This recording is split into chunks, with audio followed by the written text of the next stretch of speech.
My Life with the Wave.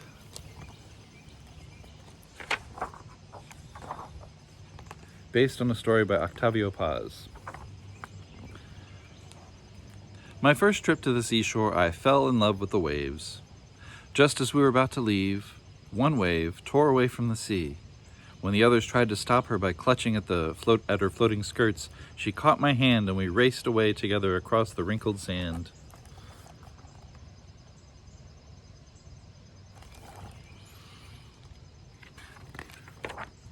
My father tried to send her back, but the wave cried and begged and threatened until he agreed that she could come along.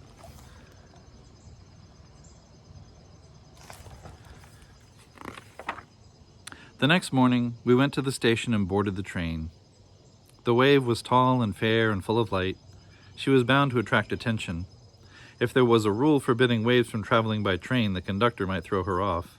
So, cup by cup, when no one was looking, I emptied the water cooler, and she hid herself inside it. When we arrived home, the wave rushed into our house.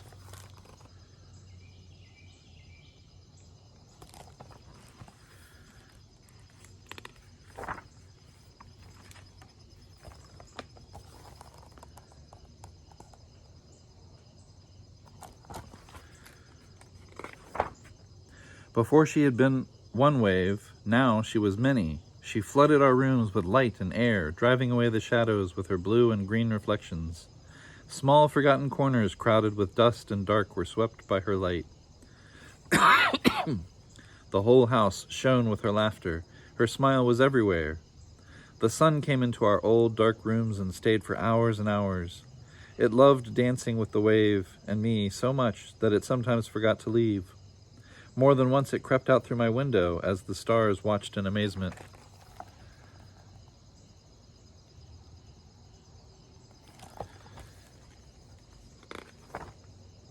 The wave and I played together constantly.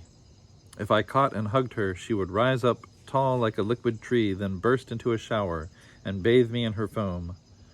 If I ran at her, she stood still and I would find myself wrapped in her arms. She would lift me up, then let me fall, only to catch me and lower me to the floor as gently as a feather.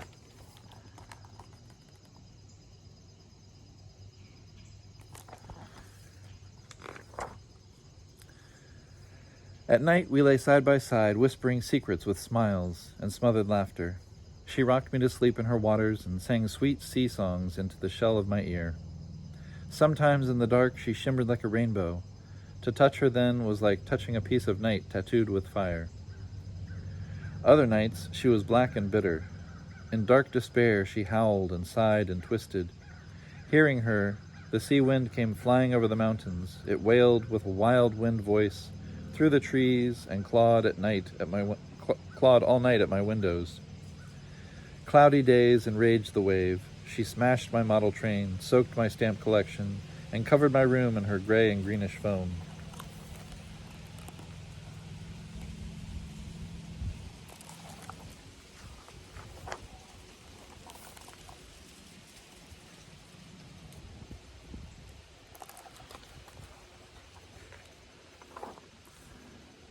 She was pulled by the moon, the sun, and the stars. Her moods were as changeable as the tide.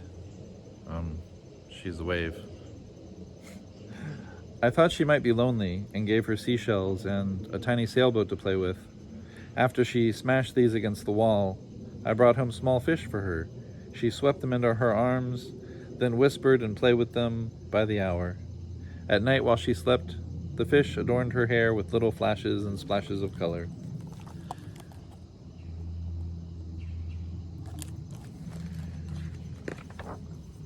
Finally, I grew angry.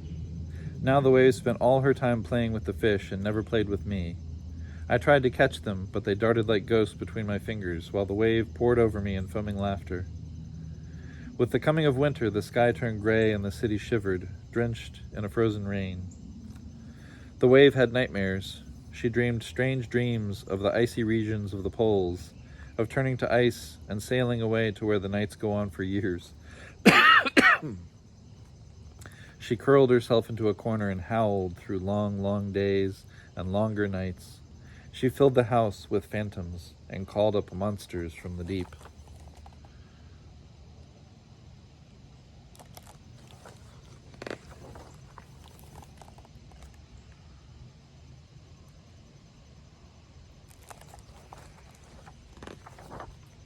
My father said she would have to go. My poor mother was nearly crazy.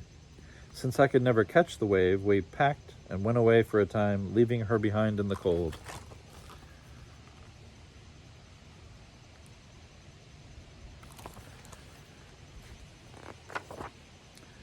When we returned, we found the wave frozen, a beautiful statue of ice. Though it broke my heart, I helped my father wrap her in a quilt, and we carried her back to the sea.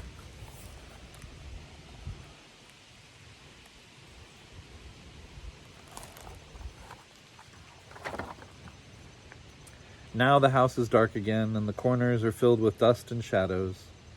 Sometimes I lie awake at night and remember. My parents say good riddance to bad waves, and I'm never to bring home another, but I miss my friend. Maybe next year, if we go to the mountains, I'll bring home a cloud. Clouds are soft and cuddly, and would never act like a wave.